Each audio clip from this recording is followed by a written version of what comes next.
பொதுவா ஒரு படத்துல 1, 2 திருடங்க இருப்பாய்ங்க. படத்துல இருக்கிற அத்தன பேருமே திருடங்களா இருந்தா படம் எப்படி இருக்கும்? அப்படிப்பட்ட ஒரு படம் தான் தி ஐசோலேட் தீஃப் அப்படின்னு 2026ல வந்த ஒரு ஹாலிவுட் படத்த பத்தி தான் இன்னைக்கு நாம பார்க்க போறோம். ஆனா இந்த படத்த பார்க்கையில ஒரு பயலும் திருட இல்லையே அப்படிங்கிறாப்ல தான் தோணும். ஆனா படம் பாருங்க வித்தியாசம் புரியும். தி ஐசோலேட் தீஃப் ஸ்டோரிக்குள்ள போலாமா? இந்த படத்தோட ஸ்டார்டிங் சீன்ல 1800கள்ல கூட்டணி நாடுகள் எல்லாம் ஒன்னு சேர்ந்து போர் நடத்திக்கிட்டு இருந்த காலகட்டத்துல கூட்டணி நாடுகளோட எல்லை பகுதியில ஒரு அமெரிக்க கொடி பறக்கும். அவுட் போஸ்ட் அப்படின்னு சொல்லுவாங்க. இங்க நம்ம ஹீரோயினை காட்டுறாங்க. பன்னிகளுக்கு சாப்பாடு போட்டுட்டு இருக்கா. அப்ப அங்க ஒரு ஓநாய் திரியறத பார்த்துட்டு இவங்க பண்ணி ஒண்ணு ஓடுனதும் பின்னாடி விரட்டிக்கிட்டே ஓடும். அந்த ஓநாயினால தனக்கு ஆபத்து வர நினைச்சுக்கிட்டு சுடுவா. அப்படி சுடும்போது அவளுக்கு முன்னப்பட இதெல்லாம் பழக்கம் இல்ல போல. கையில நல்ல அந்த குண்டடி பட்டு இருக்குது. தெரிக்கிற அந்த குண்டு இருக்குல்ல அது கையை இவ்வளவு பாதிக்கும். முன்னப்பட சுட தெரியாதவங்க சுட்டா இந்த நிலைமை. அப்புறம் புக்க படிச்சு அயோடின் விஸ்கி இதையெல்லாம் காயத்துக்கு பயன்படுத்தலாம் தெரிஞ்சுக்கிட்டு அதையெல்லாம் பயன்படுத்தவும் செய்யறா. ஏனில ஏறி இறங்குறது கூட கஷ்டமா இருக்குது. கீழே அண்டர் கிரவுண்ட்ல தான் இந்த மருந்து எல்லாம் நிறைய அடுக்கி வச்சிருக்கா போல. அங்க இறங்கும் போது தான் விழுந்திருப்பா. மருந்தெல்லாம் எடுத்துட்டு வந்து காயத்துக்கெல்லாம் போட்டுக்கிறா. அவளும் மருந்து சாப்பிட்டுக்கிறா. அப்புறம் வலிக்காக கொஞ்சம் சரக்கு அடிச்சுப்பா போல. பிடிக்காம தான். இங்க ஒரு குதிரையே இருக்குது. இவங்க அப்பா தான் இந்த எல்லையோர பாதுகாப்புக்கு இங்க நியமிக்கப்பட்டவர். ஆனா அவர் கொஞ்சம் நாளைக்கு முன்னாடி இறந்துட்டார் போல பாவம். அப்பாவை நம்பி இவங்க இருந்தவ. அப்பா இல்ல. குதிரை எடுத்துட்டு வா ஒரு வாக்கிங் போகணும்னு கிளம்புறாங்க. இந்த மாதிரி யாரும் இல்லாத எல்லையோர எல்லை கடைசி பகுதி இல்ல கடல் பகுதி இல்லைன்னா அந்த கலங்கரை விளக்கத்துல இருக்கிறவங்க அவங்க எல்லாம் ஒரு டைரியை மெயின்டைன் பண்ணுவாங்க. ஒவ்வொரு நாளும் என்ன நடக்குது ஏது நடக்குதுங்கிறதெல்லாம் எழுதி வைப்பாங்க. அப்பா எழுதி வச்சிட்டு இருந்தாரு. அதே டைரியில இப்ப இவ எழுத ஆரம்பிச்சிட்டா.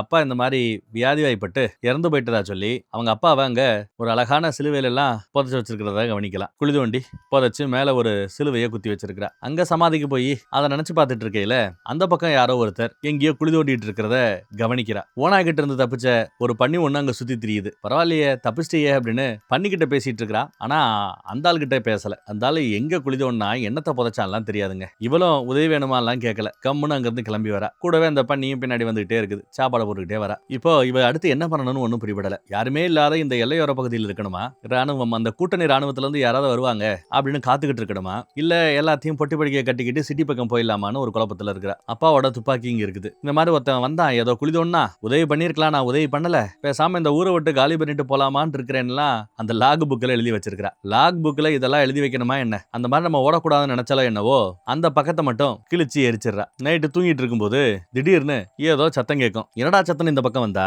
வயசான ஒரு திருடர் அங்க இருக்கிறார். துப்பாக்கி காமிச்சு மிரட்டுறார். விளக்கணமா அப்படின்னு சத்தம் போடுறார். அப்புறம் அந்த பொண்ணை உட்கார சொல்லி ஒரு சேர்ல கட்டி போடுறார். திருடுறதுக்கு ஏதாவது இருக்குதா தங்கம் இருக்குதா அப்படிலாம் விசாரிக்கிறாரு. இல்லங்குது அந்த பொண்ணு. பல்ல கட்டு அப்படின்னு பல்ல எல்லாத்தையும் பாக்குறாரு. ஏன்னா அந்த காலகட்டத்துல தங்க பல்ல வச்சுக்கிறத கௌரவமா பல பேரும் நினைச்சாங்க. அந்த மாதிரி தங்க பல்லு இருக்கான்னு பார்த்தா அதுவும் இல்ல. மருந்து இருக்கு, ஒயின் இருக்கு, சாப்பிடறதுக்கு சாப்பாடு இருக்கு, எது வேணுமோ சாப்பிட்டுக்கங்க, பணங்கன்னெல்லாம் ஒண்ணும் இல்ல, தங்கம் இல்லன்னு சொன்னதும் சரி உங்க அப்பா எங்கன்னு கேட்க எங்க அப்பா ரிப்போர்ட்டுக்கு போனாரு வந்துட்டு இருப்பாரு அப்படின்னு போய் சொல்லி வச்சிருக்கா. சரிங்க எதுவும் தெரியல நான் கிளம்புறேன்னு நம்மளால அவங்க அப்பாவோட கோட்டு ஒண்ணு இருக்கும். குளிருக்கு இடமா இருக்குமேன்னா அதை எடுத்து போட்டுக்கிட்டு கிளம்ப போறாருங்க. அப்படியே என்ன கட்டி போட்டுட்டு போறீங்க அவுத்து விடுங்கன்னு சொல்லும் போது காலைல உங்க அப்பா வந்துருவாருல அவுத்து விடுவாருன்னு சொல்ல இல்ல நான் போய் சொன்னேன் எங்க அப்பா இறந்துட்டாரு நோயாய்ப்பட்டு நான் மட்டும் தான் இருக்கிறேன் இப்படியே என்ன கட்டி போட்டுருந்தீங்கன்னா நான் செத்து போயிடுவேன்னு சொன்னதும் அவர் இறக்க மனம் கொண்ட ஒரு திருடர் சருன்னு கட்டெல்லாம் அவுத்துட்டு விட்டு சரிமா பார்த்து பத்திரமா இரு நான் வரேன் அப்படின்னு கிளம்பி போறாருங்க. சோ அந்த திருடர் கிளம்பி போயிட்டார். அவர் போன பிறகு வீட்டை கிளீன் பண்ணையில ஒரு தங்க காசு கிடக்கிறத கவனிக்கலாம். இங்க இருந்து போனார்ல அந்த பெரிய திருடர் அந்த பெரியவர் திருடரு அவர்கிட்ட இருந்து விழுந்த தங்க நாணயமாக இருக்கலாம். அதை பார்த்ததும் இவளுக்கு ஒண்ணு தோண ஆரம்பிக்குது. இப்ப காலையில ஏதோ இடத்துல குழி தோண்டானே அந்த இடத்துல ஏன் அவன் தங்கத்தை போத்த வச்சிருக்க கூடாது அப்படின்னு அந்த அம்மாவுக்கு இப்ப டவுட் வருது. அதே சமயம் ஏதோ ஒரு இடத்துல முகாமிட்டு இருந்த ராணுவ வீரர்களை இறக்கமே இல்லாம ஒரு கூட்டம் கொள்ளுது. இது கோழைத்தனமான தாக்குதல் அப்படின்னு அந்த ராணுவ வீரர் புலம்புவாரு. வயிற்றுல கத்திக்குத்தோட ஒரு வயசான திருடனை இங்க பாத்தையா அப்படின்னு கொலை செய்யறவன் விசாரிக்கிறான். அப்படி யாரையும் நான் பார்க்கலன்னு அந்த ராணுவ வீரர் சொல்லுவாரு. ராணுவ தளபதி சொல்லுவாரு. அப்படியே வைத்த ஒரு கிளி கிழிச்சிடறான். இந்த பக்கம் அந்த குழி தோண்டி இருந்தார்ல அந்த பெரியவர் காலையில அந்த இடத்துல இவ தோண்ட ஆரம்பிக்கிறா. ஒரு ஸ்டேஜுக்கு மேல தோண்டி பார்த்தா ஒரு பேக் இருக்குதுங்க. அந்த பேக்குள்ள குட்டி குட்டியா முடிச்சு வச்சிருக்காரு. அதுல ஒரு முடிச்சுல ஓபன் பண்ணி பாக்குறா பாருங்க. நிறைய தங்க நாணயங்கள்லாம் இருக்குது. தம்மா துண்டு பெட்டிக்குள்ள நிறைய தங்க பல்லு இருக்குது. ஆக்சுவலா அந்த பெரியவர் திருடரு என்ன பண்ணுவாருன்னா நிறைய புதைக்கப்பட்டிருக்கிற இடத்தெல்லாம் தோண்டி எடுத்து பணத்தோட வாயில இருக்கிற பல்ல கூட தங்க பல்லா இருந்தா புடிங்கிடுவார். இப்படி நிறைய திருடி சேர்த்து வச்ச சொத்துக்கள் தான் இது. மொத்தத்தை இவ எடுத்துட்டு வந்து டேபிள்ல வச்சு பார்த்துட்டு இருக்கா. இருக்க இவளோட அப்பாவோட போட்டோ அம்மாவோட போட்டோ ரெண்டுமே இருக்குது. அப்பாவோட போட்டோ கிட்ட போய் நான் ஒன்னும் உங்களை மாதிரி நல்லவர் இல்ல, இந்த மாதிரி இடத்துல இருந்தா செத்து போயிடுவேன், இவ்வளவு தங்கம் கிடைக்குது, நான் அதெல்லாம் எடுத்துக்கிட்டு சிட்டி பக்கம் போறேன், என்ன மன்னிச்சிருங்கப்பான்னு சொல்லி பொட்டி படிக்க கட்டிக்கிட்டு தங்கத்தையும் எடுத்துக்கிட்டு குதிரையில போயிட்டு இருக்கா. ஒரு இடத்துல முகாம் மாதிரி போட்டு தங்கி இருப்பா. அப்போ எதுக்கு பார்த்தா ஆத்தங்கரைக்கு அந்த பக்கத்துல ஏதோ துப்பாக்கி சண்டை ரெண்டு குரூப்புக்கு நடுவுல நடக்கிறாப்ல தெரியுது. இவ அதை ஒளிஞ்சிருந்து கவனிச்சிருப்பா. அப்புறம் காலையில எந்திரிச்சு குதிரையில கிளம்பலான்னு பார்த்தா அந்த தங்க காசு இருக்கிற பைய தூக்கி போடவே முடியலங்க குதிரை மேல. அதனால அவ தோல்ல சுமந்து போயிட்டு இருக்கா. அந்த துப்பாக்கி சத்தம் கேட்ட அந்த தசை பக்கம் வர்றா. அந்த ஆத்தங்கரை பக்கம். அந்த ஆத்தங்கரை பக்கம் வந்தா அங்க ஒரு பொண்ணு செத்து செத்து பணமா கிடக்குறா. அவளை தெரியாம மிதிச்சு இவ கீழே விழுந்திருப்பா. அப்புறம் புரட்டி போடையில தான் அந்த பொண்ணு சாகல, உயிரோட இருக்கிறாங்கிறதே தெரிய வருதுங்க. ஐயோன்னு அவளுக்கு தங்கமெல்லாம் முக்கியங்கிற பாருங்களேன். தங்கம் எப்படி கிடக்குது பாருங்க என்கிட்ட. அதெல்லாம் பொருட்படுத்தாம அந்த பொண்ணை காப்பாத்தணும். தன்னோட வீட்டுல தான் மருந்து இருக்கு. அதனால தான் வீட்டுக்கு போகணும்னு முடிவெடுத்திருக்கிறா. அதே சமயம் இவளோட வீட்டு பக்கம் ஒரு 4 பேர் வந்திருக்கானுங்க. இந்த கூட்டணி ராணுவத்தை சேர்ந்தவங்க போல தெரியுது. இவ தான் லாக் புக் ஒரு டைரி எழுதி வச்சிருப்பாள்ல, அதையெல்லாம் அவர் படிச்சிட்டு இருக்கிறார். வெளியில வேற இவரோட அடியாட்கள் சில பேர் இருக்காங்க. எல்லாமே ராணுவ வீரர்கள் தான் போல தெரியுது. அவங்க போட்டிருக்கிற யூனிஃபார்ம் வச்சு எல்லாம் நம்ம கூட்டணி ராணுவம் தான், ஒன்னும் பிரச்சனை இல்லைன்னு குதிரை கிட்ட புலம்பிக்கிட்டு இங்க வர. குதிரையை நான் கட்டிக்கிறேன், தளபதி இருக்கிறார், போய் பாருங்கன்னு ஒருத்தவன் பேசிட்டு போவான். ஆள் கொஞ்சம் முரட்டுத்தனமா பேசுவான். நான் தான் தளபதினு ஒருத்தர் தன்னை அறிமுகப்படுத்திக்கிறார். எல்லாம் கொஞ்சம் முரட்டுத்தனமா நடந்துப்பாங்க, யுத்தத்துல இருக்கிறாங்க இல்ல, அதனாலதான் அப்படி. கையில எப்படி அடிபட்டதுன்னு கேட்டா, இந்த மாதிரி ஓனாய வேட்டையாட போய் அடிபட்டதா சொல்லுவா. அப்புறம் எங்களுக்காக ஏதாவது காப்பி போட முடியுமான்னு கேட்க சரின்னு இவர் உள்ள வர்றா. இவளோட அந்த டைரி படிக்கப்பட்டிருக்கிறத அவ கவனிக்கிறாங்க. இவ அந்த தங்கத்தெல்லாம் இப்ப எங்க வச்சிருக்கிறான்னு தெரியல. ஆனா அந்த தங்கத்துல இருந்த ஒரு சுருக்கு பை மட்டும் அவளே தெரியாம மிதிச்சிருவா போல. அங்க கிடக்குது, தெரியாம மிதிச்சிடுறா. கட்டைகளுக்கு நடுவுல போய் சொரிக்குது. காஃபி என்னாச்சுமா அப்படின்னு கேட்கல, காஃபி காஞ்சிட்டு இருக்குது, துணி துவைக்க வந்தேன்னு வராங்க. அப்புறம் இவங்க அப்பாவோட துப்பாக்கி வச்சிட்டு இருந்தால, அந்த துப்பாக்கியை பாதுகாப்பு கருதி நாங்க எடுத்து வச்சிட்டோம் அப்படிங்கிறாரு இவர் ஜெனரல். அது ஒன்றும் பிரச்சனை இல்ல, அது ரிப்பேரா தான் கிடக்குது, நீங்க எடுத்து வச்சிருந்தா பரவாயில்ல அப்படின்னு சொல்றா. அதே சமயம் அந்த பக்கம் பார்த்தா இவங்க வீட்டை தள்ளி பாத்ரூம் இருக்கும். அப்புறம் இன்னொரு இடம் இந்த குதிரையை கட்டி போடுற தொழுகை இருக்கும். அந்த தொழுகையில யாரையோ தூக்குல தொங்க வரதுக்காக ஒருத்தன் கட்டி பார்த்து இழுத்து பார்த்துக்கிட்டு இருக்கிறான். இவங்கள ஒருத்தன் என்ன நடக்குதுன்னு பார்த்தா, அந்த வயசான திருடரை இவங்க பிடிச்சி வச்சிருக்காங்க. ஆத்தங்கர ஓரமா ஏதோ துப்பாக்கி சண்டை எல்லாம் நடந்ததுல அந்த பொண்ணுக்கு அங்கதான் அடிபட்டு இருக்குது. அந்த பொண்ணு உயிரோட இருக்கிறா. இங்கதான் இங்கே கொண்டு வந்து வச்சிருக்காங்க. நம்ம ஹீரோயின் தான் தூக்கிட்டு வந்திருந்தா இல்லையா, நல்ல விஷயம். கூடவே இந்த பெரியவரை அங்க இருந்தா பிடிச்சிருக்காங்க போல. பெரியவரை தூக்குல தொங்க விட போறானுங்க. இவர் இதுக்கு முன்னாடி பாத்திருக்கேன்னு கேட்க, ஆமா 2 நாளைக்கு முன்னாடி வந்தாரு, என்ன கட்டி போட்டாரு, திருடுறதுக்கு ஏதாவது தேருமான்னு பார்த்தாரு, எதுவும் தேரல, கிளம்பிட்டாரு அப்படின்னு எடுத்து சொல்லுவா. அப்ப வேற ஒன்னும் திருடல, வேற திருநாரா அப்படின்னு திரும்ப திரும்ப கேட்பாங்க. எங்க அப்பாவோட கோட்டு, எங்க அப்பாவோட ஷூ இதெல்லாம் அந்த ஆள் போட்டிருக்காருன்னு சொன்னதும், அப்ப இவனுக்கு கொடுமையான தண்டனை கொடுக்கணும்னு கீழே இருந்த சேரை தள்ளி விட்டுறாரு. அந்த ஆளு ரொம்பவே கஷ்டப்பட்டு இருக்காரு, போராடிக்கிட்டு இருக்கிறார் பாவம். அப்புறம் துப்பாக்கி எடுத்து சுடுவாரு. பார்த்தா கயத்தை தான் சுட்டு இருக்கிறாருங்க. இன்னும் இவரு சாகல. அந்த ஆளை போட்டு அடி நடிக்கிறாங்க. சொல்லு, எனக்கு தேவையானது ஒன்று இருக்குது, அதை எங்க வச்சிருக்கேன்னு திரும்ப திரும்ப கேட்கிறார். அந்த ஆளு சொல்ல மாட்டேங்கிறார். மறுபடியும் ஒரு எத்து. எங்களுக்கு கொஞ்சம் வேலையாகணும், ராத்திரி வரை நாங்க இங்கதான் இருப்போம், இதையெல்லாம் நீங்க பார்க்க வேண்டிய போச்சே, ஆழ்ந்த அனுதாபங்கள்னு மன்னிப்பெல்லாம் கேட்கிறார். சரி நான் நைட் சாப்பாடு பண்ணிடுறேன்னு சொன்னதும் அவருக்கு சந்தோஷம். யாருக்கு? ஜென்ரலுக்கு சந்தோஷம். இவளுக்கு பயம். கதவை சாத்திட்டு உள்ள ஒரு மாதிரி பயத்திலையும் கொஞ்சம் இருக்கிறா. அப்புறம் குதிரையில பின்னாடி கட்டிக்கிட்டு அந்த பெரியவர் திருடனை எப்படி எல்லாம் தரன்னு இழுத்துட்டு போறாங்கன்னு பாருங்க. தங்க எங்க இருக்கு அப்படின்னு கேட்டுதான் சித்திரவதை பண்றாங்க. அவர் அங்க இருக்கு இங்க இருக்குன்னு பல இடத்த காட்டியிருக்கிறார். இது வரைக்கும் உருப்படியா எங்கேயுமே தங்கம் கிடைச்சதில்ல. இப்ப கூட ஒரு இடத்த காட்டியிருக்கிறார். மேபி சரியான இடமா கூட இருக்கலாம், சரியான இடமா. ஆனா அங்க தங்கம் இல்லை. ஏன்னா ஆல்ரெடி இவ தான் அதெல்லாம் எடுத்துட்டா இல்லையா, அங்க இருந்து இவ திருடிட்டா இல்லையா. அப்புறம் காட்டு பக்கத்துல இருந்து சுடுற துப்பாக்கி சத்தமும் கேக்குது. கடைசி வரை பயவுள்ள தங்கத்தை காட்டலையேன்னு சொல்லி அந்த பெரியவரை சுட்டு கொண்டுட்டாங்க போல தெரியுதுங்க. ஒரே ஒருத்தரை மட்டும் இங்க விட்டுட்டு போயிருப்பாங்க. இவங்க குரூப்லயே கொஞ்சம் இளமையானவன் வந்தான். அவன் அங்க இருக்கிறான். மயக்கத்துல கிடக்கிற பொண்ணு அங்க இருக்கிறா.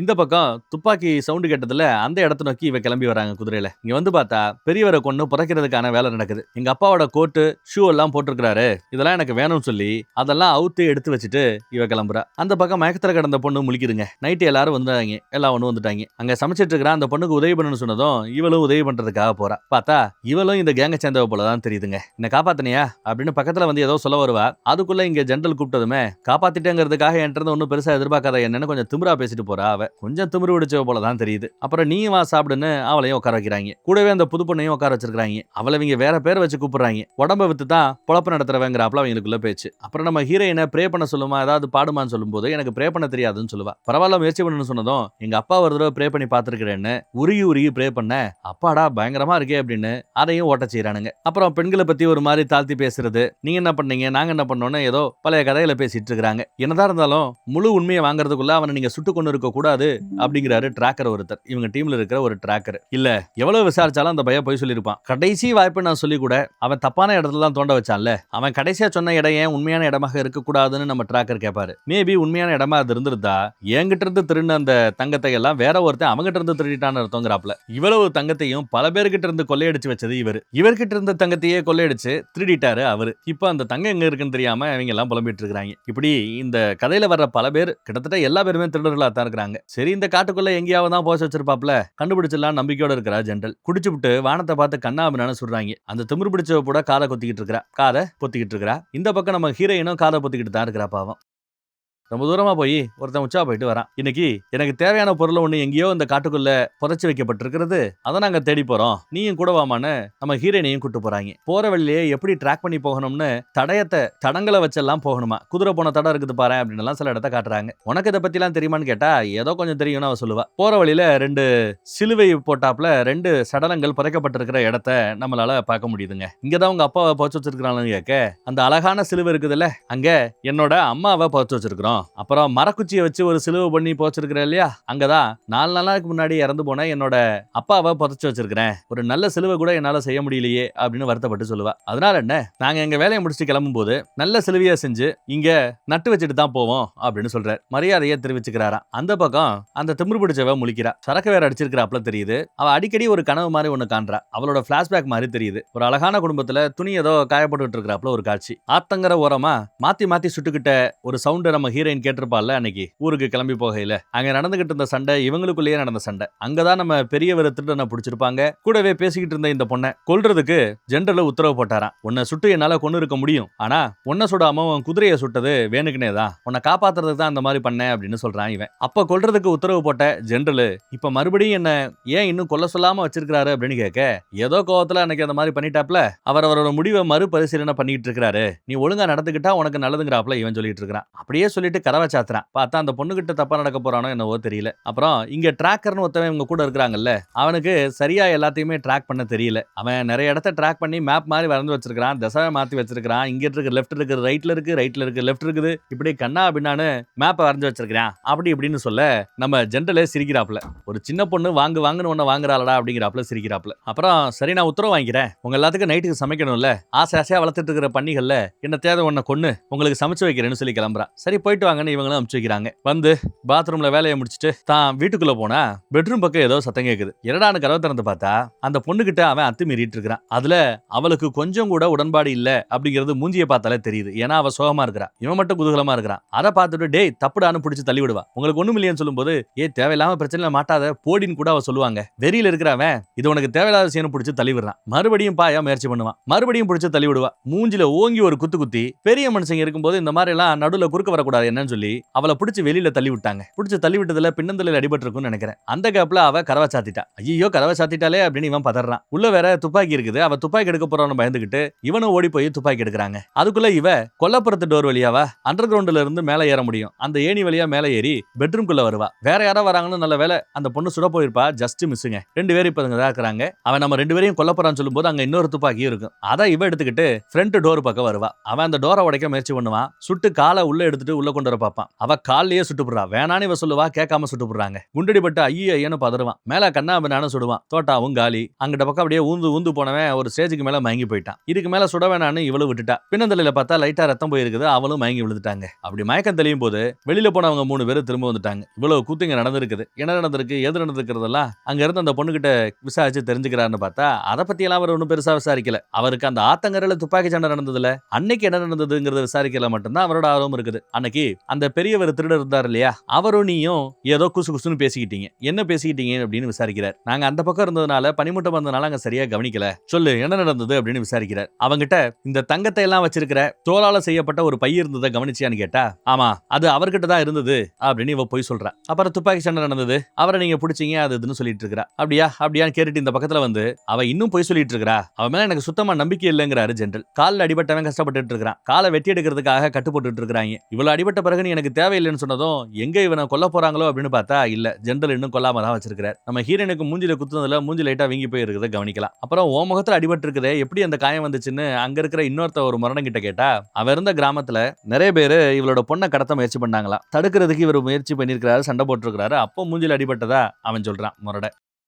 ஆமா நீ எந்த ராணுவ பிரிவுல வேலை பார்த்தன்னு கேட்டா இவனுக்கு பிரிவோட பேரெல்லாம் தெரியல. அப்ப இவங்க உண்மையான ராணுவத்தை சேர்ந்தவங்க இல்லைன்னா அவளுக்கு டவுட் வருது. அதுக்குள்ள நம்ம ஜெனரல் வேட்டையாடுறது எப்படின்னு சொல்லி தரதுக்காக கூட்டு வந்திருக்காரு இந்த பொண்ணை. இவர் எங்க போனாலும் நிறைய துப்பாக்கிகளை எடுத்து வச்சுப்பாரு. அந்த துப்பாக்கி எல்லாம் கொண்டு வந்து இந்தா உன்னை தொல்லை பண்ணிட்டு இருக்கிற அந்த ஓனாய் அதுதான் சுடுன்னு சொல்லிட்டு துப்பாக்கி எல்லாம் கொடுக்குறாரு. இவங்க அப்பாவோட துப்பாக்கி கொஞ்சம் ரிப்பேர் ஆயிருந்ததுல அதையெல்லாம் சரி பண்ணி வச்சுட்டு காட்டுறாப்ல. அப்புறம் ஸ்னைப்பர் துப்பாக்கி எல்லாம் காட்டுறாரு. குறிப்பாத்து சுடுன்னு சொன்னா கரெக்டா சுட வரல. அப்புறம் கை துப்பாக்கி கொடுத்து இது வேணா உன் பாதுகாப்புக்கு வச்சுக்கோ, நீ சிட்டி பக்கம் திரும்ப போகும்போது இது உனக்கு பாதுகாப்பு பாதுகாப்பாக இருக்கும் அப்படின்னு கொடுக்குறாரு. அதை எடுத்து சுட்டு பாக்குறா, அப்பயும் சரியா குறிபார்த்து தூரமா எல்லாம் சுட முடியலங்க. அப்புறம் பாருங்க, ராத்திரி தப்பா நடக்க முயற்சி பண்ணவன் அங்க படுத்து கிடக்குறான். பக்கத்திலேயே ஒரு கத்தி இருக்கும், அவனோட காலை வெட்டுறதுக்காக பயன்படுத்தப்பட்ட கத்தி. மறுபடியும் பிளாஷ்பேக் நினைச்சு பார்த்தா, அழகான குடும்பத்துல துணி காய போட்டுட்டு இருக்கும்போது தங்கச்சியாரி ஒருத்தி இருந்திருக்கா. சில பேர் குதிரையில அங்க வந்திருக்காங்க, இவங்க பயப்படுறாப்ல காட்டுறாங்க. அப்படியே அந்த சீனு கட்டு. எதுக்கும் எடுத்து வச்சுப்பேன்னு கத்தியே எடுத்து வச்சுக்கிறா. அப்புறம் நம்ம ஹீரோயினோட டிராயர்ல இருந்த சில துணிகள் எல்லாத்தையும் எடுத்துட்டு காட்டு பக்கம் போய் நல்லா இருந்த ஒரு துணியில கத்தியில இருந்த அந்த ரத்தத்தை நல்லா தொடச்சு வச்சுக்கிறா. சீக்கிரம் இந்த வீட்டை காலி பண்ணி நம்ம போனோம், அந்த பொண்ணு சுத்தபத்தமா இருக்கிறாப்ல தெரியல, இங்க பாரு ரத்தக்கரை படைஞ்ச இந்த துணியை அவளோட டிராயர்ல வச்சிருக்கிறா, எல்லாம் அசுத்தமா இருக்குது, அவ அழுக்கு பிடிச்சவ, அப்படி இப்படின்னு அந்த பொண்ணை பத்தியே தப்பு தப்பா பேசிட்டு இருப்பா. ஒரு பொண்ணா எப்படி நடந்துக்கணுமே அவளுக்கு புரியலன்னு சொல்லும்போது, நீ பொண்ணு தானே, போய் பொறுமையா எல்லாத்தையும் சொல்லி கொடு, கத்து கொடு அப்படிங்கிறாரு ஜெனரல். சரி ஓகேன்னு அவளும் கிளம்பி வரா. இங்க பார்த்தா கதவு நேத்து இந்த சண்டையில உடஞ்சு போயிருக்கும்ல, அதை ஒருத்தன் ஒரு முரடன் சரி பண்ணிக்கிட்டு இருக்கான். இவர் அப்படியே உள்ள போய் அந்த பொண்ணு கிட்ட பொறுமையா பேசுறாப்ல, இங்க பார் நானும் ஒரு நல்ல அழகான குடும்பத்துல இருந்தவதான், என் தங்கச்சியை என் குடும்பத்தை எல்லா பேரையும் கொன்னுட்டாங்க, என்னையும் கொன்னு இருப்பாங்க, ஆனா அவங்களுக்கு வேண்டியது என்கிட்ட இருந்து கிடைக்குதுங்கிற ஒரே காரணத்துக்காகத்தான் என்னை இன்னும் கொல்லாம வச்சிருக்காங்க, நீயும் என்ன மாதிரி பணைய கைதி தான், உங்ககிட்ட தான் அந்த தங்கம் இருக்குங்கிறது எனக்கு தெரியும்னு சொல்லுவா. எப்படி உனக்கு தெரியும்னு கேட்டா, அந்த பெரியவர் திருடர் இருக்கிறார்ல, அவரு ஆத்தங்கரையில கடைசியா அவங்க கிட்ட பிடிபடும் போது தங்கத்தை எங்க புதைச்சு வச்சிருக்கிறேங்கிற உண்மையை இவகிட்ட சொல்லி இருக்கிறார் போல. அந்த இடத்துல இவங்க தோணுனாங்க தங்கம் இல்ல, இந்த ஏரியால இருக்கிற ஒரே ஆளு நீ தான், சோ உங்ககிட்ட தங்கம் இருந்திருக்குதுங்கிறத நான் புரிஞ்சுக்கிறேன், என்ன மாதிரியே அவரும் இவங்க கிட்ட கொஞ்சம் பணைய கைதி மாதிரி இருந்தவர் தான், இப்ப நீயும் அவங்க கிட்ட பணைய கைதி மாதிரி தான் இருக்கிற,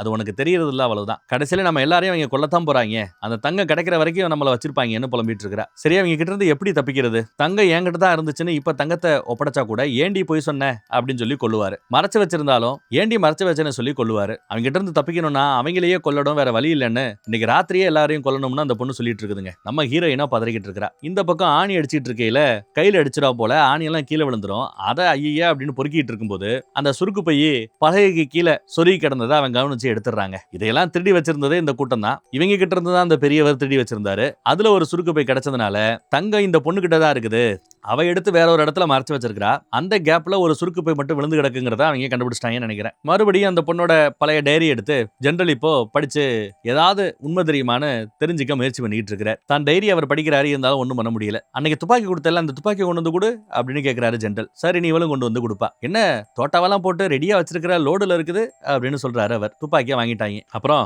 டேய் நீ போய் அந்த புள்ளை கூட என்ஜாய் பண்றான்னு அந்த புள்ளையும் அவனையும் பெட்ரூம் பக்கம் அனுப்பி வச்சுட்டு இந்த பக்கம் இவகிட்ட விசாரணைய நடத்த ஆரம்பிக்கிறார். பல கொல நிறைய பேசுவாங்க. அப்பா இறந்து போனது எப்போ, 4 நாளைக்கு முன்னாடி. உங்க அம்மா எப்ப இறந்து போனாங்கன்னு கேட்டா தான் 4 வயசுல இருக்கும் போதே இறந்து போயிட்டதா இவ சொல்லியிருப்பா. அப்புறம் டைரியில இருக்கிற சில விஷயங்களை படிச்சு பார்க்கும்போது அவர் ஒரு விஷயத்தை கவனிக்கிறார். அவர் என்ன கவனிச்சாருங்கிறத இப்போ வரைக்கும் நம்ம கிட்ட சொல்லல. இந்த பக்கம் இவ கை கால் கழுவிட்டு இருக்கையில முரடன் கூப்பிடுறான், வா இங்க அப்படின்னு. வந்தேன்னு அவளும் வந்துட்டா. சமயக்கட்டு வேலை நீ பாருன்னு அவகிட்ட அந்த வேலையை கொடுத்துட்டாங்க. இந்த பொண்ணை வா பக்கத்துல வந்து உட்கார சொல்லிட்டு ப்ரே பண்ணுவோன்னு அவளை உட்கார சொல்லி 2 கையை இருக்க பிடிச்சுக்கிட்டாங்க. இவ்வளோ பயப்படுறா. ப்ரே முடிஞ்சிருச்சுங்க. அதுக்கு பிறகு சாப்பிடுவோமா அப்படின்னு சொல்லி கத்தி எடுத்தவர் கையில ஒரு இறக்குறார். ஐயோ அப்படின்னு பதறா. கையில நல்லா பஞ்சர் பண்ணி விட்டார். ஏண்டி எங்க தங்கத்தை நீ தான் எடுத்து வச்சிருக்கிற, பொய் சொல்லிட்டு இருந்திருக்கிற, எங்களை ஏமாத்திட்டு இருந்திருக்கிறேன்னு கோவப்படுறார். தங்க எங்க இருக்குன்னு எனக்கு தெரிஞ்சு போச்சுங்கிறாப்ல. டைரியில படிச்சதுல ஒரு க்ளூவை கண்டுபிடிச்சிட்டார். அது என்ன க்ளூனா, 4 வயசுல இருக்கும்போது தான் அம்மா இங்க இறந்துட்டாங்க, அம்மா இங்க போச்சதா இவ சொல்லியிருப்பாள்ல, அது அப்பட்டமான பொய். ஏன்னா டைரியில எழுதியிருக்குது, இவ பிரசவத்தின் போதே நம்ம ஹீரோயின் பிறக்கும் போதே அம்மா இறந்துடுறாங்க,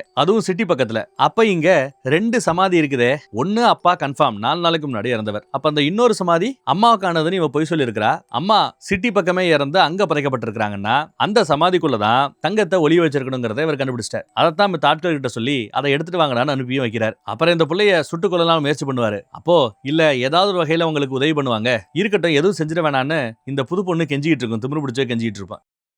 நீ மட்டும் என்ன ஒழுங்கா, என்கிட்ட நீ போய் சொன்னதானே, அந்த தங்கத்தை வச்சிருந்த தோல் பையி திருடங்கிட்ட தான் இருந்ததுன்னு நீ என்கிட்ட போய் சொன்ன, அன்னைக்கு டேட்டுக்கு அந்த ஆள் கிட்ட இல்ல, அதை எங்க புதைச்சு வச்சிருக்கிற உண்மையத்தான் ஆத்தங்கர ஓரமா நடந்த சண்டையின் போது உன்கிட்ட அவர் சொல்லியிருக்கிறார், நீ என்கிட்ட இருந்து எல்லாத்தையும் மறைச்சிருக்கிறல்ல அப்படின்னு சொன்னதும் ராத்திரி நம்மளையும் கொல்ல போறாங்கிறத புரிஞ்சுக்கிறாங்க. அப்புறம் இந்த புள்ளைய கட்டி இழுத்துட்டு தோண்டிட்டு இருக்கிற அந்த இடத்துக்கு போறாங்க. எதிர்பார்த்தாப்லயே அம்மாவோட சமாதின்னு ஒரு டம்மி சமாதி இங்க இருக்கும். ஆக்சுவலா நல்ல சிலுவையால புதைக்கப்பட்டிருக்கிறது இருக்கு இல்லையா, அது அம்மாவோடதுன்னு இவ போய் சொல்லியிருப்பா. அந்த நல்ல சிலுவையால புதைக்கப்பட்டிருக்கிற இடம் அப்பாவுக்காக இவர் ரெடி பண்ணது. பக்கத்துல குச்சி மாதிரி அவசரத்துக்கு சொருகி இருந்தது இல்ல, குச்சியால செய்யப்பட்ட சிலுவை, அது அவசரமா தங்க புதைச்சு வச்சதுனால குச்சியால ஒரு சிலுவை பண்ணி வச்சிருப்பா. கேட்டா அம்மாவோட சமாதி அப்பாவோட சமாதின்னு போய் சொல்லிட்டு இருந்திருப்பா. இப்ப மாட்டிக்கிட்டா. தங்கம் கிடைச்சிருச்சுங்க. அங்கேயே அந்த சிலுவை எடுத்து இவள ஓங்கி ஒரு அடி, சிலுவையா உடஞ்சு போச்சு. திரும்பி இவ முழிச்சு பார்க்கும்போது வீட்டுல மயக்கத்துல இருந்து தெளிவாகிறா. இந்த பக்கம் முரடன் பாக்குறாப்புல சரக்கடிச்சிட்டு போக, உனக்கு எதுக்குடி குடிடின்னு அதை பிடிங்கி இந்த முரடன் குடிக்க ஆரம்பிச்சிட்டான். அவ குடிச்சிட்டாப்புல போனவ அப்புறம் மறுபடியும் விரல விட்டு வாந்தி எடுத்துட்டு இருக்கா. என்னத்தையோ மயக்கம் மருந்தை கலந்து கொடுத்துட்டா போல தெரியுது. அவன் மயக்கமாறத ஒரு மாதிரி தடுமாறத கவனிக்கிறா. அப்புறம் ஒளிய வச்சிருந்த கத்தி எடுத்து தங்கிட்ட தப்பா நடந்துகிட்டான்ல அவனோட கழுத்திலேயே சதக்கு சதக்கு சதக்கு சதக்கு 100 தடவை குத்தி கொள்றாங்க. அந்த பக்கம் எண்ணத்திரி கலந்து கொடுத்த மயக்கமா இருக்குதே அப்படின்னு முரணு பிடிச்சிட்டு இருக்கிறான். மயங்க போறான். இந்த பக்கம் நம்ம ஹீரோயின் அவர் சுட்டுக் கொள்ள பார்க்க அதுக்குள்ள இவ சுட ஆரம்பிச்சிடுறாங்க அவளை காப்பாத்துறதுக்காக. ஐயோன்னு திரும்ப இவர் சுட்டுட்டு திரும்பி பார்த்தா நம்ம ஹீரோயின் அதுக்குள்ள பாருங்க பெட்ரூம் பக்கம் ஓடி போய் அவ ஒரு துப்பாக்கி எடுத்துக்கிட்டா. தான் அப்பாவோட துப்பாக்கி. அந்த பக்கம் அவ மலை பக்கமா ஓடி போய் ஒளிஞ்சுக்கிறா. ஸ்னைப்பர் கண்ணோட அவ போயிருக்கிறா. அந்த பக்கம் காதலியே சுட்டுட்டா. 2 பேரும் உயிரோட கூடாது கொன்னுடணும் பேசிட்டு இருக்காங்க. மறுடனும் அந்த டிராக்கரும் இங்க இருக்காங்க. இவ மலை பக்கம் ஓடி போய் ஸ்னைப்பர் துப்பாக்கியோட காத்துட்டு இருக்கா. ராத்திரியும் ஆயிப்போச்சு. எல்லா பேரும் எங்கெங்க இருக்கிறாங்கன்னு தெரியாம சுத்தி முத்தி தேடிட்டு இருக்காங்க. பெட்ரூம் பக்கம் இருந்தவளை காணோம். டிராக்கர் பாக்குறான் இல்ல. அந்த பக்கம் முரடன் போய் பார்த்தா கழுத்திலேயே குத்து வாங்கி செத்து போய் கிடக்கிறவனை பார்த்துட்டு ஐயோ பாமேன்னு வருத்தப்படுறாரு. பெட்ரூம்ல இருந்து ஒரு சின்ன டோர் ஒன்னு டாய்லெட் பக்கம் போகும். அந்த கேப் வழியா அவ தப்பி போயிருக்கலாம். ஜன்னல் திறந்துக்கிற வச்சு கண்டுபிடிச்சிருக்காரு. சோ பாத்ரூம் பக்கம் தான் அவ போயிருக்கான் புரிஞ்சுக்கிட்டு பாத்ரூமோட கதவை சுட்டுக்கிட்டு டிராக்கர் உள்ள போறான். சரி உள்ள செத்து போய் கிடக்குறான்னு பார்த்தா இல்லங்க அவ அங்க இல்ல. இப்ப எங்க இருக்கிறான்னு பார்த்தா கக்கா போனோம்னா அந்த கக்கா கீழே தரையில விழுகும்ல அந்த பாதாள சாக்கடையில இருக்கிறாவ. அதுவும் துப்பாக்கியை ஏந்தி வச்சுட்டு ரெடியா காத்துட்டு இருக்கா. இதுல ஒரே ஒரு தோட்டா தான் இருக்கு. அவன் எட்டி பாப்பான் பாருங்க மூஞ்சிலேயே ஒரு சுடு. அவ்வளவுதான் டிராக்கர் செத்தாச்சு. சந்தோஷம். அடுத்து இந்த பக்கம் வந்தா யாரோ சுட முயற்சி பண்றாங்க. ஜெனரல் தான் நினைக்கிறேன். ஜன்னல் வழியா எகிரி குதிச்சு உள்ள வந்தவ மறுபடியும் பெட்ரூம் பக்கமே ஓடி போய் ஒளிஞ்சுக்கிறா. இப்ப முரடனும் ஜெனரல் மட்டும் தான் மிச்சம். இன்னும் எவ்வளவு தோட்டா இருக்குன்னு கேட்டு குதிரை கிட்ட இருந்த தோட்டா எல்லாத்தையும் எடுத்து கைமாத்துறாங்க. அப்போ ஒரு தோட்டா வெளியில விழுந்து கிடக்குது. சுடாத தோட்டா ஒண்ணு. அந்த பொண்ணுகிட்ட பேச்சு கொடுத்துக்கிட்டே பெட்ரூம் பக்கம் வரார். முரடன் வெளியில நிக்கிறான். ஸ்னைப்பரால முரடனை சுட முயற்சி பண்றாங்க. மொதல் தோட்டா மிஸ்ஸிங். அடுத்த தோட்டா பாஞ்சிருச்சுங்க. குண்டடி பட்டு செத்துட்டான்னு நினைக்கிறேன். இங்க அண்டர் கிரவுண்டுக்கு போற பாதை எல்லாத்தையும் திறந்து பார்த்துட்டு இருக்கிறார். இப்ப நம்ம ஹீரோயின் கையில ஒரு சின்ன துப்பாக்கி இருக்கும். இப்ப உள்ள எகிரி குச்சி வந்தா இல்லையா அப்ப அந்த துப்பாக்கி எடுத்துக்கிட்டா. காட்டு பக்கத்துல இருக்கிற ஓநாய்கள் வேற இங்க வர ஆரம்பிச்சிருச்சு. நிறைய பேர் இங்க பணமா கிடக்கிறதுனால டப்புன்னு சுட வருவாரு பாருங்க. ஜஸ்ட் மிஸ்ல எஸ்கேப் ஆயிடுறாரு. அப்புறம் இந்த பக்கம் வந்து நம்ம ஹீரோயினோட ஷோல்டர்ல சுட்டுட்டார். மறுபடியும் அந்த பக்கம் போய் டப்பு டப்புன்னு சுடுவாரு பாருங்க. அந்த பொண்ணு கிட்ட எந்த ஒரு அசைவுமே தெரியல. அவ்வளவுதான் செத்துட்டியா அப்படின்னு கேட்பாரு பாருங்க. டப்புன்னு முடிச்சு மறுபடியும் ஒரு சுடு. நல்லா குண்டடி பட்டார். இவளுக்கும் குண்டடி பட்டு இருக்குது. பக்கத்துல வந்து தலைய குறிவாத்து சுடுவா பாருங்க. தோட்டா இல்ல அந்த சின்ன துப்பாக்கியில கூட. அப்படியே கஷ்டப்பட்டு எந்திரிச்சு அந்த பக்கம் போறார். அதுக்குள்ள அவர்கிட்ட இருக்கிற துப்பாக்கியில தோட்டா இருக்கு. அவர் திரும்ப சுடுறாரு. அவ மேல படல. இவ பை த டைம் வெளியில வரா. என்ன பண்ணணும் தெரியாம தப்பி போறதுக்காக. அப்ப வெளியில விழுந்து கிடந்த அந்த தோட்டா இருக்கும். அதை எடுத்து லோட் பண்ண முயற்சி பண்ணும்போது இவர் சுடுறதுக்கு நெருங்கி வந்துட்டாருங்க. சுடவும் செய்யறாரு. நம்ம ஹீரோயின் அப்ப செத்துட்டாலோ அப்படின்னு பார்த்தா அதான் இல்ல. அதுக்குள்ள பின்னாடி நம்ம திமிரு பிடிச்ச வந்து நிக்கிறா. தலையிலேயே சுட்டு அவரை கொன்னுட்டா. அப்புறம் இந்த பொண்ணுகிட்ட ஓடியாந்து பார்த்தா குண்டடி பட்டு இருக்குது. ஆனாலும் பெருசா வந்து உசுறு கொண்டு ஆபத்து இல்ல. உன்னை காப்பாத்தி கூட்டிட்டு போயிடலான்னு எந்திரிக்க முயற்சி பண்ணா அவ வலிக்குது அப்படின்னு கத்துறா. இந்த வழியெல்லாம் பொருட்படுத்தாம நீ எந்திரிக்கணும் அப்படின்னு உணர்ச்சி வசப்படுறாப்புல பேசுறா. தெம்பூட்டுற வகையில பேசுறா. அப்புறம் தங்கத்தை எல்லாம் எண்ணி வச்சிருப்பாங்க. அதையெல்லாம் எடுத்து மூட்டை கட்டிட்டு இருக்கும்போது இவ தோட்டாவை லோடு பண்ண ஆரம்பிக்கிறாங்க. ஒரு ஓனாய் வேற வேகமா இவங்களை நோக்கி வந்துட்டு இருக்குது. இந்த பக்கம் ஒரு முரடன் இன்னும் அவன் சாகல. அவன் துப்பாக்கியில சுடுறதுக்கு குறிபாத்துக்கிட்டு இருக்கிறான். ஓனாய் வேற விரட்டி வந்துட்டு இருக்குது. இவ இப்ப துப்பாக்கியை லோடு பண்ணிட்டா சுட போறா. அந்த பக்கம் அவன் சுட போறான். ஜஸ்ட் மிஸ்ல திமிரு பிடிச்சவ எஸ்கேப். நம்ம ஹீரோயினும் சுடுறாங்க. ஓனாய சுட்டாங்களா அப்படின்னு பார்த்தா அதான் இல்ல. ஓனாய் தன்னை கடிச்சாலும் பரவாயில்லன்னு சொல்லி அந்த மனித ஓனாய சுட்டு இருக்கிறாங்க. அவனோட சொல்லி முடிஞ்சு 4 பேரும் செத்துட்டானுங்க. அப்பாடா எப்படியோ எல்லாரையும் கொன்னாச்சு சந்தோஷப்படும் போது அந்த ஓனாய் வரும். ஆனா இவளை ஒண்ணு செய்யாது. காட்டுக்குள்ள ஓனாய்களோட ஓலை சத்தம் கேட்டதும் அது அங்க இருந்து ஓடிடுதுங்க. அப்புறம் அந்த பொண்ணை குதிரையில ஏத்திக்கிட்டு தங்கத்தையே எடுத்துக்கிட்டு இன்னும் கொஞ்சம் தூரம் தான் உன்னை காப்பாத்திரலாம் முழிச்சிருன்னு சொல்லிக்கிட்டு அந்த பொண்ணை காப்பாத்துறதுக்காக இவ ரொம்ப கஷ்டப்பட்டு போயிட்டு இருக்கா. தங்கத்தோட போனாங்களா இல்ல தங்கம் இல்லாம இந்த பொண்ணை காப்பாத்துறதுக்காக தங்கமாவது இதாவதுன்னு சொல்லிட்டு இந்த பொண்ணை காப்பாத்துறதுக்காக தான் அவ படு வேகமா குதிரையில போயிட்டு இருக்கிறா அப்படின்னு தெரியுது. அதே சமயம் இங்க இந்த பக்கம் பாத்தீங்கன்னா இவளோட வீட்டுல அந்த எழுதி வச்ச டைரி கூடவே எண்ணிக்கிட்டு இருந்த அந்த தங்கம் எல்லாமே அப்படியே அங்கேயே கிடக்குதுன்னு நினைக்கிறேன். தங்கம் முக்கியம் இல்ல உசுறு தான் முக்கியம். உசுருக்காக கூட சில பேர் நிக்கிறதா முக்கியங்கிறாப்புல சொல்லி படத்தை இந்த இடத்துல முடிச்சிட்டாங்க. நல்லா இருந்ததுல சூப்பர்ல. இந்த படத்துல இருந்த அத்தனை பேருமே ஒரு வகையில திருடங்கன்னு சொல்லலாம். யார் தான் திருடங்க இல்ல. எல்லா பேரும் ஏதோ ஒரு வகையில அந்த தங்கத்தை திருடுறதுக்கு முயற்சி பண்ணிருக்காங்க. ஆனா எல்லா பேரையும் அது காவு வாங்கிடுச்சு. கடைசியில தங்கம் வேண்டான்னு விட்டுட்டு போன அந்த 2 பிள்ளைங்க மட்டும் தான் தப்பிச்சாங்க. வேற ஒரு நல்ல படத்துல சந்திப்போம். தேங்க்யூ.